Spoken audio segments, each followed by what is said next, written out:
Good morning. Here's our guidebooks. The students will come up and they will pick up their handouts for today. And they will gather their workbook. We have our agenda and our success criteria, which is their rubric that they have already received for today's Socratic Seminar. We have our I can statements along with our unit goal and standards. And then this is our learning platform Canvas that we use in Caddo Parish. And what I do is we've got today's module, which is basically the entire lesson. I really enjoy putting a detailed lesson on Canvas. That way, if I have any absentees or anyone who is just not here for a doctor's appointment, they can easily see what we did that day and try to catch up at home.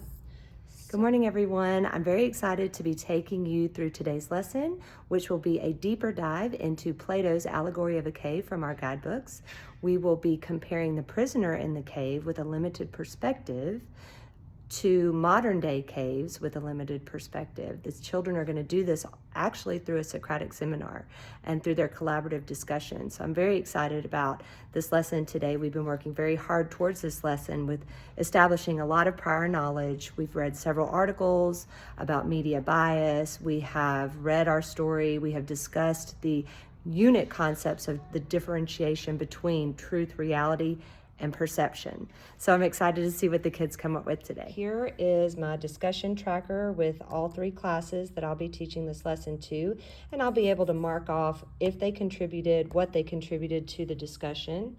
The children already have their Socratic Seminar peer review that they're going to do as an exit ticket, and they've already been given students that they have to just check off if they contribute to our discussion and then just a jot thought of how well they did. Students have already established their Socratic Seminar with this preparation worksheet.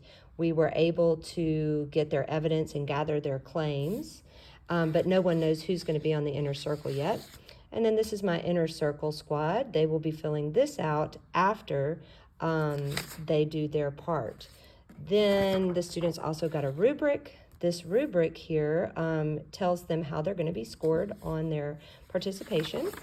And they have already read through their sentence stems and have highlighted and starred the ones that they think they might want to use in the discussion. Then we have our Venn diagram to be able to compare and contrast Plato's Allegory of a Cave to the modern day cave. They will be taking notes on this worksheet, Truth, Reality, and Perception, with establishing their modern day caves. These are my teacher notes that I'll be using to guide these discussions. And then these are my sticky notes. In the event that their discussion goes south and I need it to come to a different direction, I've got just some of my important things that I want them to hit on these sticky notes that I'll hand to a student. Okay, here we go, ready for the kids. So I keep this in my room and I change it weekly just so that the kids and myself can take a quick look and say these are the main points that we're covering each day. Good afternoon, then. Well, let's dive in because you guys have done a lot of hard work to get to this point, and I'm very excited about today's lesson. So what we have done to prepare for today, we have read a very interesting story that is rather old. What is the name of this story? All right, Plato's Allegory of a Cave. Very good. All right, is everybody on their guidebook, page 147? Yes. Okay, we made a lot of annotations and a lot of notes on this story. Let's first look at the word allegory. We know that an allegory is what, Christian? A story with a deeper meaning. It has a deeper meaning. It absolutely does. So, LeBrian, what vegetable could we equate this to that we talked about? A carrot? Yes, a carrot. Because on the surface, you just see the green stalk, but underneath is all a carrot. So a story like this has a lot of deeper meaning, just like a carrot. So what we're going to do today is really kind of look at the prisoner in the story that we have talked about, and then we're going to compare that to some modern day caves. So before we can do that, let's go ahead and establish. We have 3 words that we keep going through. 3 words that we go back to. I want you to take your hands and I want you to make a telescope. And I want you to look right across from you. All right? Out of our 3 big words that we keep talking about, which one is this one? Perception. It's your perception. It's what you can see. If you had no idea that there was a whole class of people in here, and the only thing that you could see was your spyglass, that would be your what? Perception. That's your perception. Your perception determines the Truth. truth. Very good, very good. Good job remembering that. So your perception determines the truth. With this truth, that is what you think is to be what? True. Real. You think that is real because it is your truth. It is your perception. So your truth is your reality, right? Okay, and this is what we've been talking about for a couple of days now. With this particular thought of truth, reality, and perception, we also looked at some news stories. We read them on Common Lit, and you guys discussed them in your table groups. You discussed the impact that media has on maybe looking at things in a particular way. What word do we call that when your news article might be leading you in a direction? LeBron? Bias. Say it louder. Bias. Yes, bias. Very good. So we're looking at how to tell the truth in a story. How do we know what is true and what is real? And the difference between that and someone's what? Perception. Oh, y'all are so smart. Okay, so you had a chance to kind of discuss your concept map on page 26 and where you determine the truth, the reality, and the perception of these prisoners in this cave. What I need you to do now in your table groups is discuss this allegory. What is this allegory about?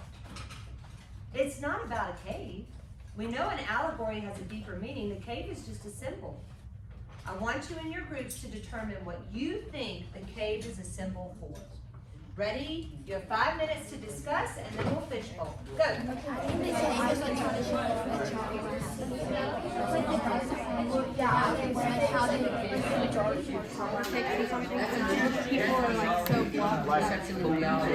has a different opinion about that person, then people won't agree with the other person. When you believe rumors, you're being blinded by from reality. Really limits your view pretty much. You have lots of limited views there. You only got 3 news channels. You can't leave once you're born there. You can't get a passport. You can't do anything there. And plus you're starved. Make you like believe what they want. So Yeah. I don't know, I say bias. Same with rumors. If you make you believe, you may get perception of what's real, but perception is false. To compare it? Personally, I'm just comparing it first, because then if I compare it, I can think of what makes it different. Yeah. They like both keep people hidden or like unsure of the truth. I said they both are about something that blocks your view of life. Yeah, like I said, they can both keep people isolated from what reality is because they only know their perception. Language, because the cave is like in real world there's not really a cave like blocking your view from reality, but I said like it's figurative because the cave is representing something like the perspective and truth of only your view. So I said that Plato's cave is figurative in modern day. Okay, so ladies and gentlemen, it is time for the big and main event. We are going to conduct our Socratic Seminar. All right, we're really excited about it. You all are going to have respectful conversation using those stems. You have your peer evaluation sheet. What is the difference between the fishbowl and the Socratic Seminar? The fishbowl, the teachers involved, the Socratic Seminar, I am an observer. I have your name here on our discussion tracker that you have received before. It's in your binder. So I'm going to be making tally marks and notes on your discussion in order for you to get your participation points today. There is no hand raising in a Socratic seminar. So in the Socratic seminar, you don't raise your hand. This is free-flowing conversation. I know this is our very first Socratic seminar, and it is a step further than a fishbowl. So that was a really good question, Ella. The fishbowl, I kind of lead you through it. On a Socratic, you are polite and you wait your turn, but you also discuss freely without my instruction. Participate in this discussion. The inner circle will completely discuss. Once they are done, the outer circle may contribute to that discussion. All right, are we ready? Okay, y'all are going to have so much fun with this. I'm excited. We don't see reality, and that relates to Plato's cave, because they were like the world and what is true reality. I agree with Colin and Crawford because, and I would also like to add that social media can also change the way you perceive things, like even if it's like. So education challenges us to have to change our mind, and we don't want to do that because we want to believe our own perception. I agree with Avery because, like, if you only have one thing, like, that you've been told your whole life, you won't, like, know what else is out there. And you have to have education to see the reality and the truth. And in the allegory of the cave, the prisoners were only taught one thing with the shadows, so they weren't able to, like, Avery, because people are ignorant to the truth, to reality, because of biased information they are given online. And from Plato's allegory of the cave, I found something. Is that person in denial, like Kelly said, is a part of your perception, and it will affect your truth and not let you accept reality itself. I agree with Preston by saying that like most people will believe what they think to be true, but they have to look at more than just what they see and hear, because there's a lot of rumors and a lot of false reality. And it relates to the story by the prisoners only seeing their shadows, so that's what they thought was their reality. What actually happened, that most people won't believe them and will stop them from actually trying to find out what happened. So if they post like their opinion, someone might see it and they've never like thought about it themselves, so they might just take their opinion and believe it even though they don't know if it's true or not. I agree with Preston because like people who are only told lies and false rumors, well, that's all they believe. Like in how the story, it says they see nothing but the shadows, which is what it's their perception, but it's not actually what's real. I agree with Wyland, like, she reminded me that of the part where Socrates said that only at first, like when he comes out of the light, he'll only see shadows, then he'll see reflections, and it just keeps getting better and better. If you live in like denial and you refuse to take in new information and learn it, then you will always be stuck with your perception of the truth, because you'll never want to take in the actual reality like how the prisoners did. They didn't want to believe what was new information to them. Congratulations! You just finished your first Socratic seminar. You did it! All right, ready? High fives. Okay, good job. I'm really proud of you. This was actually a review as an exit ticket. What you're turning in today are your split page notes that you took on Plato's allegory of the cave that we used for our discussion today. We're going to turn in our Socratic seminar claims that you wrote down, finding the claims for the friends that you wanted to discuss.